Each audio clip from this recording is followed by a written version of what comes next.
აი ეს კაცი ხომ იცით ვინ არის? დუგინი, საქართველოს მტერი, რომლის ოცნებაა, რომ საქართველო არ არსებობდეს როგორც დამოუკიდებელი სახელმწიფო. 2024 წელს დუგინმა თქვა, რომ თუ საქართველოს ფარგლებს გარეთ ხარ და ხმას აძლევ ქვეყნის არარსებობას, მაშინ როგორი ქართველი ხარ? გადასახლებული და მოღალატე ხარ და შენი ხმა არ ითვლება. ეხლა ვნახოთ რას ამბობს დუგინის ჭუჭყი.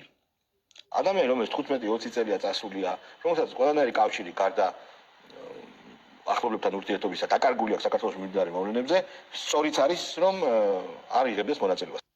მოკლედ, ნომერი პირველი დავალება შესრულებულია. ემიგრანტებს ხმის უფლებას ართმევენ. მეორე ნაბიჯია, რომ რამიშვილმა და მთელმა ქოცურმა პროპაგანდამ ემიგრანტები გამოაცხადოს მოღალატეებად. ეხლა მე მინდა მივმართო ემიგრანტების ოჯახის წევრებს და პირველ რიგში ემიგრანტების შვილებს. ხომ იცით, თქვენი დედები რატომაც წავიდნენ საზღვარგარეთ?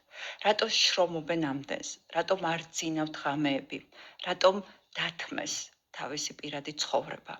მხოლოდ იმიტომ, რომ თქვენ გეცხოვრათ უკეთესად, უკეთესი განათლება მიგეღოთ და უკეთეს ქვეყანაში ცხოვრების საშუალება გქონოდათ.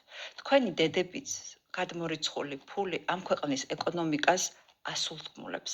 დღეს კი თქვენ მშობლებს ართმევენ ხმას, ხვალ მოღალატეს დაუძახებენ.